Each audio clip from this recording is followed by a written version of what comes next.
Hi అండి, ఈ వీడియోలో గోరుచిక్కుడుకాయలతో ఒక మంచి ముద్ద కర్రీ ఎలా చేసుకోవాలో చెప్పబోతున్నానండి. బాగా ముద్దగా ఉంటుందన్నమాట కర్రీ అయితే.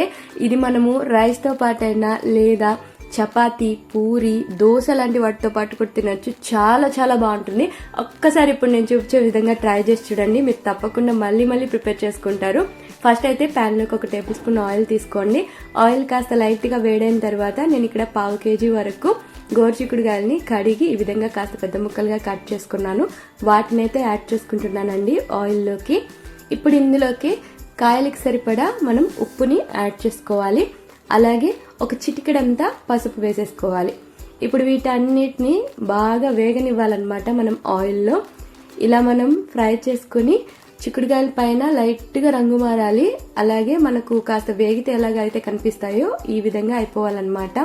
ఇలా ఫ్రై చేసేసుకుని వీటిని ఒక ప్లేట్లోకి తీసేసుకుందాం. ఇప్పుడు ప్యాన్లో మిగిలిన ఆయిల్తో పాటు మరో టేబుల్ స్పూన్ ఆయిల్ యాడ్ చేసుకుని ఆయిల్ వేడైన తర్వాత 1 టేబుల్ స్పూన్ వరకు పోపు దినుసులు, 1/2 టేబుల్ స్పూన్ జీలకర్ర, 1/2 టేబుల్ స్పూన్ సోంపుని యాడ్ చేసుకుని చక్కగా ఆయిల్లో అవి బాగా చిటపట్లాడి వేగిపోవాలండి. అంతవరకు బాగా వేగనిచ్చిన తర్వాత ఇందులోకి మనం ముందుగానే పొట్టు తీసి కాస్త కచ్చాపచ్చాగా దంచి పెట్టుకున్న ఒక 4-5 వెల్లుల్లిపాయ రెబ్బలు, అలాగే 2 మీడియం సైజ్ ఉల్లిపాయల్ని కాస్త చిన్న ముక్కలుగా కట్ చేసి తీసుకున్నాను. వాటిని యాడ్ చేసి చక్కగా ఆయిల్లో మనం రంగు మారిపోయి పచ్చివాసన పోయేంత వరకు వేగనివ్వాలి. ఇప్పుడు ఇందులోకి మనము కారం పొడి 1 టేబుల్ స్పూన్, 1/2 టేబుల్ స్పూన్ ధనియాల పొడి, 1/2 టేబుల్ స్పూన్ గరం మసాలా, అలాగే 1/4 టీ స్పూన్ అంతా పసుపు, రుచికి సరిపడా ఉప్పు యాడ్ చేసుకుని చక్కగా వీటిలోని పచ్చివాసన పోయి ఉల్లిపాయలతో పాటు ఈ మసాలాలన్నీ బాగా కలిసే విధంగా వేగనివ్వాలి. ఈ విధంగా ఫ్రై అయిన తర్వాత ఇందులోకి 1 రెమ్మ కరివేపాకుని తుంచి యాడ్ చేసుకుంటున్నాను. అలాగే ముందుగా మనం వేయించి పెట్టుకున్నాం కదా గోరుచిక్కుడుకాయలని, వాటిని కూడా యాడ్ చేసేసుకోవాలి.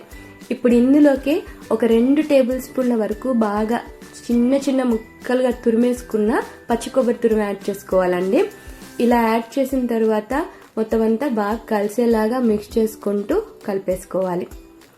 ఈ విధంగా మనము ఫ్రై చేసుకుంటూ 2-3 నిమిషాలు బాగా వేగనివ్వాలండి. ఈ విధంగా వేగి మొత్తం అంతా కలిసిన తర్వాత ఈ స్టేజ్లో దీన్ని మనము ఫ్రై లాగా కూడా యూజ్ చేసుకోవచ్చు అనమాట.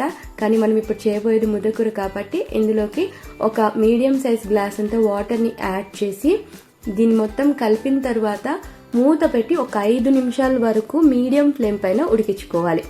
ఈ విధంగా చక్కగా ఉడికి మొత్తం చూడండి కాస్త దగ్గర పడినట్టు అయింది కదా.